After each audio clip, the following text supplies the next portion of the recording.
கௌரவ பிரதி சபாநாயகர் அவர்களே, பாதுகாப்பு அமைச்சு, உள்ளக பாதுகாப்பு, உள்நாட்டு அலுவலர்கள் மற்றும் அனர்த்த முகாமைத்துவ இராஜாங்க அமைச்சுக்களின் குழுநிலை விவாதத்தில் உரையாற்றும் போது இலங்கை ஜனநாயக சோசலிச குடியரசின் அரசியலமைப்புக்கு உட்பட்டு மக்கள் பிரதிநிதி என்ற வகையில் எனது இனம் சார்ந்த மொழி பிரதேசம் மக்கள் சார்ந்த அமைச்சு தொடர்பான பிரச்சனைகளை எடுத்துக் கூறுவது பொருத்தமென நினைக்கின்றேன். வழமை போலவே இந்த வருடமும் பாதுகாப்பு அமைச்சு மொத்த வரவு செலவு திட்டத்தின் பெருந்தொகையினை குறிப்பாக 3,55,159 மில்லியன் ரூபாவினை தனக்குள் எடுத்துக்கொண்டுள்ளது. சுகாதாரம், கல்வி, உட்கட்டமைப்பு, நீர்ப்பாசனம், நீர்வளங்கள் போன்ற துறைகள் பின்தள்ளப்பட்டுள்ளது. யுத்தம் நடந்த காலத்தில் நீங்கள் கூறிய அதே நியாயத்தை யுத்தம் முடிந்து 11 வருடங்கள் கழித்தும் பாதுகாப்பு அமைச்சின் நிதி ஒதுக்கீட்டுக்கான காரணமாக கூறுகின்றீர்கள். இது எந்த வகையில் நியாயம் என்பது எங்களுக்கு புரியவில்லை.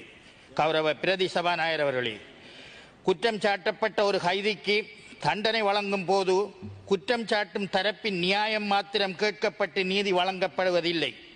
குற்றம் சாட்டப்பட்டவர் சார்பான கருத்துக்களும் கேட்கப்பட்டு இருதரப்பு நியாயங்களையும் சீர்தூக்கி ஆராய்ந்தே தீர்ப்பு வழங்கப்படுவது வழக்கம். இதுவே இயற்கை நியதியுமாகும். ஆனால் பயங்கரவாதி, தீவிரவாதி, பிரிவினைவாதி, இனவாதி என எம்மீது பலவித குற்றச்சாட்டுக்களை சுமத்துகின்றீர்கள். ஆனால் நாம் ஏன் இனவாதியானோம், ஏன் பிரிவினைவாதியானோம் என எம்மால் மொழிப்படும் எந்த கருத்துக்களையும் கருத்தில் கொள்ளாது உங்கள் தீர்ப்பினை உங்கள் பாணியில் வழங்குகின்றீர்கள். இது எந்த வகையில் இயற்கை நீதியின் பாற்படும்?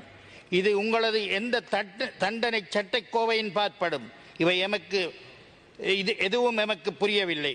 கௌரவ பிரதி சபாநாயகர் அவர்களே, இலங்கையில் இனப்பிரச்சனை, மொழி பிரச்சனை எதுவும் இல்லை என்று கூறிய நீங்கள் இனப்பிரச்சனைக்கு தீர்வு காண சர்வகட்சி மகாநாடு, வட்டமேசை மகாநாடு நடத்தியது எதற்காக? இந்திய மத்தியஸ்தத்துடன் திம்பி பேச்சுவார்த்தை நடத்தியது எதற்காக? இந்திய இலங்கை ஒப்பந்தம் ஏற்படுத்தியது எதற்காக? நோர்வே அனுசரணையுடன் தாய்லாந்து, ஒஸ்லோ போன்ற இடங்களில் பேச்சுவார்த்தைகள் நடத்தியது எதற்காக? இனப்பிரச்சனை ஒன்று உள்ளது என்பதை ஏற்றுக்கொண்டதன் விளைவாகத்தானே. அன்று பிரச்சனை ஒன்று உள்ளது என ஏற்றுக்கொண்ட நீங்கள் இன்று பிரச்சனை எதுவும் இல்லை என்று பிறழ்வது ஏன்? கௌரவ பிரதி சபாநாயகர் அவர்களே, கார்த்திகை மாதம் இந்த நாட்டில் வாழும் இந்துக்களுக்கு ஒரு புனிதமான மாதம். உங்களுக்கு போயா தினம் எப்படி புனிதமானதோ அப்படியே இந்துக்களுக்கு கார்த்திகை மாதத்தின் பௌர்ணமி தினம் ஒரு முக்கிய பக்தி ததும்பும் தினமாகும். பௌத்த மக்கள் எவ்வாறு பௌர்ணமி தினத்தில் விகாரைகளில் சென்று தீப ஒளியேற்றி போதி மாதவனை வழிபடுகிறார்களோ அவ்வாறே கார்த்திகை மாதத்தில் எமது இந்து மக்களும் தமது வீடுகளில், தமது ஆலயங்களில், ஆலயங்களை ஒட்டிய வீதிகளில், கல்வி நிலையங்களில் தீபங்களை ஏற்றி தம் வாழ்வில் ஒளிபெற வேண்டும் என இறைவனை வேண்டி தம் வாழ்வு, தம் நாடு ஒளிபெற வேண்டும் என்று பிரார்த்திப்பார்கள். இது அரசியலமைப்பு எமது மக்களுக்கு வழங்கிய உரிமை. அத்துடன் குடியியல் அரசியல் உரிமைகளுக்கான சர்வதேச சமவாயம், international convention on civil and political rights, அதனை ஏற்றுக்கொண்ட நாடுகளின் மக்களுக்கு வழங்கிய உரிமையும் கூட. இந்த சமவாயத்தை நீங்கள் ஏற்றுக்கொண்டவர்கள். ஆனால் இவ்வருட கார்த்திகை பௌர்ணமியில் நடந்தது என்ன? புனிதமான ஆலயங்களில் ஏற்றப்பட்ட தீபச் சுடர்கள் நமது நாட்டின் படை வீரர்களால் துவம்சம் செய்யப்பட்டன என்பதை நீங்கள் அறிவீர்களா? பௌத்தத்திற்கும் இந்துவிற்கும் புனிதமான கார்த்திகை பௌர்ணமியில் கார்த்திகை தீபமேற்றிய தீபச் சுடரை எமது நாட்டின் படை வீரர்கள் காலால் மிதித்து துவம்சம் செய்ததை எத்தி எறிந்த காட்சிகளை முகநூலில் கண்ட எம்மக்கள் எத்தனை துயரமடைந்திருப்பார்கள். அவர்களின் உணர்வுகளை நீங்கள் அறிவீர்களா, புரிவீர்களா? கௌரவ பிரதி சபாநாயகர் அவர்களே, இத்தனைக்கும் தமது மத அனுஷ்டானத்தை கடைபிடித்த எமது மக்கள் இந்த நாட்டின் அரசியலமைப்பு அவர்களுக்கு வழங்கிய மத உரிமையை, நீங்கள் ஒப்பமிட்ட சர்வதேச சமவாயம் அவர்களுக்கு வழங்கிய அந்த உரிமையை அவர்கள் அனுபவிக்கும் போது தமது மத அனுஷ்டானத்தை நிறைவேற்றிய அந்த இளைஞர்களை பயங்கரவாத தடைச்சட்டத்தின் கீழ் கைது செய்து இன்று அவர்கள் பிணையில் வெளிவர முடியாத ஒரு நிலைக்கு தள்ளப்பட்டிருக்கின்றார்கள். நமது நாட்டின் பயங்கரவாத தடை சட்டம் எந்த வகையிலும் இயற்கை நீதியுடன் ஒன்றிணையும் சட்டம் அல்ல. கௌரவ பிரதி சபாநாயகர் அவர்களே, கடந்த கால யுத்தத்தில் இறந்த தமது குழந்தைகளை, கணவர்களை, உறவுகளை, நட்புகளை நினைவு கூறும் விதமாக தமது துயரினை பகிர்ந்து கொள்ளும் முகமாக முகநூலில் பகிர்ந்து கொண்டவர்கள், அதுவும் கார்த்திகை மாதத்தில் பகிர்ந்து கொண்டவர்கள், இரங்கலினை தமது பாணியில் தமக்கு தெரிந்த விதத்தில் தெரிவித்தவர்கள் இன்று பயங்கரவாத தடை சட்டத்தில் கைது செய்யப்பட்டு பிணையில் வெளிவர முடியாத வகையில் தடுப்பு காவலுக்கு உட்பட்டுள்ளார்கள். எனது மாவட்டமான மட்டக்களப்பு மாவட்டத்தில் கூட தமது உறவுகளை சகோதரர்களை இழந்தவர்கள், அதற்கு மேலாக முன்னாள் அவர்களுடன் இருந்தவர்கள், தமது உறவுகளை நினைத்து முகநூலிலே பதிப்பிட்டவர்கள், குறிப்பாக வாழைச்சேனை பிரதேசத்திலே கிண்ணையடியிலே கோகிலன் என்ற ஒரு ஊடகவியலாளர் கூட, தமிழ் தேசிய கூட்டமைப்பின் செயற்பாட்டாளர், அவர் கூட இன்று கைது செய்யப்பட்டு பயங்கரவாத தடுப்பு சட்டத்தின் கீழ் சிறையில் அடைக்கப்பட்டுள்ளார். அதே போன்ற ஒரு அரச ஊழியர் சோமனன் என்று கூறக்கூடிய சித்தாண்டியைச் சேர்ந்த ஒரு ஊழியர் உட்பட 20க்கு மேற்பட்ட இளைஞர்கள் இன்று பயங்கரவாத தடை சட்டத்திற்குள்ளே பிணையில் வெளிவர முடியாதபடி சிறையில் அடைக்கப்பட்டுள்ளார்கள். கௌரவ பிரதி சபாநாயகர் அவர்களே, எங்களது முன்னாள் இராணுவ தளபதி தற்போதைய பாராளுமன்ற உறுப்பினர் அவர்கள் உரையாற்றும் போது கூறியிருந்தார், யுத்தத்தை தனது காலத்திலே முடிவுக்கு கொண்டு வந்ததாகவும் 12,000 இளைஞர்களை புனர்வாழ்வு அளிக்கப்பட்டதாகவும் நான் வரவேற்கின்றேன். அவர்களை சமூகத்தில் இணைப்பதற்காக பல பயிற்சிகளை கொடுத்து நீங்கள் அவர்களை சமூகத்துடன் இணைத்து விட்டிருக்கின்றீர்கள். ஆனால் இன்று என்ன நடக்கின்றது? அவர்கள் கண்காணிப்பின் கீழ் இருக்கின்றார்கள். புலனாய்வு பிரிவின் கண்காணிப்பின் கீழ் இருப்பது மாத்திரமல்லாமல் அவர்களுக்கு அளிக்கப்பட்ட பயிற்சிகளுக்கு ஏற்ற மாதிரி அவர்களது சுய வாழ்க்கையை கொண்டு நடத்துவதற்கு எந்த விதமான உதவியும் செய்யாத காரணத்தினால் இன்று பல பேர் வீதிகளிலே பிச்சை எடுக்கும் அளவிற்கு கூட இருக்கின்றார்கள், மன விரக்தியுடன் இருக்கின்றார்கள். அது மாத்திரமல்லாமல் அவர்கள் அரசியலிலே ஜனநாயக நீரோட்டத்திலே கலந்து கொள்வதற்கும் தடை விதிக்கப்பட்டிருக்கின்றது.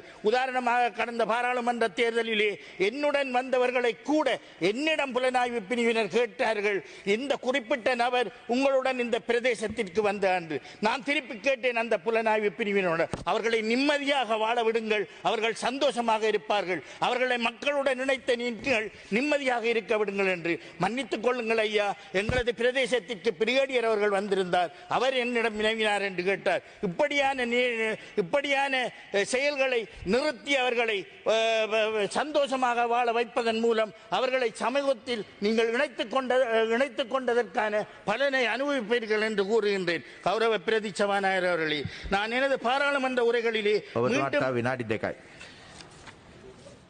மீண்டும் மீண்டும் வலியுறுத்தி கூறுவது என்னவென்றால், ஒரு தரப்பு நியாயம் மட்டும் இயற்கை நீதிக்கு உட்படாது. இயற்கை நீதியின் அடிப்படை கோட்பாடு இருதரப்பையும் கீழ் என்பது. ஆனால் நீங்கள் ஒரு தரப்பு நியாயத்தின் அடிப்படையில் செயற்பட்டு இயற்கை நீதியை காலில் போட்டு மிதிக்கின்றீர்கள். ஒரு காலத்தில் தமிழ் மக்களின் நியாயம் உணர்ந்து ஆயுத போராட்டத்தின் அவசியம் உணர்ந்து ஆயுத போராட்டத்தில் ஈடுபட்டு அதன் பின் உங்களது பங்கு பற்றுதல் ஊடாக இந்திய இலங்கை ஒப்பந்தத்தின் கீழ் ஜனநாயக வழிக்கு வந்த பாராளுமன்ற உறுப்பினராகி இப்போது 2வது தடவையாக மீண்டும் பாராளுமன்றத்திற்கு வந்த ஒரு பாராளுமன்ற பிரதிநிதி என்ற வகையில் இந்த கௌரவ சபையில் இதனை எடுத்துக் கூறுவதற்கு தமிழர் தரப்பில் என்னை விட எவரும் பொருத்தமானவர் இல்லை என்று நினைக்கின்றேன். ஏனெனில் போராட்டத்தின் விழுப்புண் இன்றும் எனது உடலில் உள்ளது. அதே போல இந்த நாட்டின் மீதான பாசமும் பற்றும் இன்றும் எனக்குள்ளது. அதனால் தான் எனது உரையில் எம்மை புரிந்து கொள்ளுங்கள், எமது கோரிக்கையின் நியாயத்தை புரிந்து கொள்ளுங்கள் என்று அடிக்கடி வலியுறுத்தி வருகின்றேன். இது தயவு செய்து ஒன்றை மட்டும் புரிந்து கொள்ளுங்கள், தமிழ் இளைஞர்களை ஆயுத போராட்டத்திற்கு தள்ளியது யார்? உங்களது இன மத மொழி ரீதியான சட்ட ஏற்பாடுகள். இதன் காரணமாக சாத்வீக ரீதியில் அரசியலை முன்னெடுத்த எமது தமிழ் கட்சிகளின் கோரிக்கைகள் உங்களால் ஏற்றுக்கொள்ளாத முடியாத நிலை.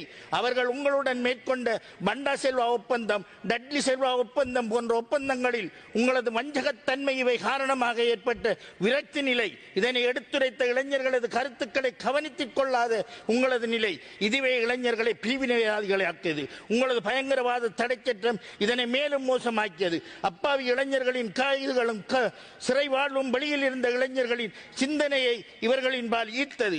நமது நாட்டு படைகளும் அதற்கு எண்ணெய் ஊற்றி எரிய வைத்தது. இதனால் தான் அன்று இந்த பிரச்சனை பூதாகரமாகியது.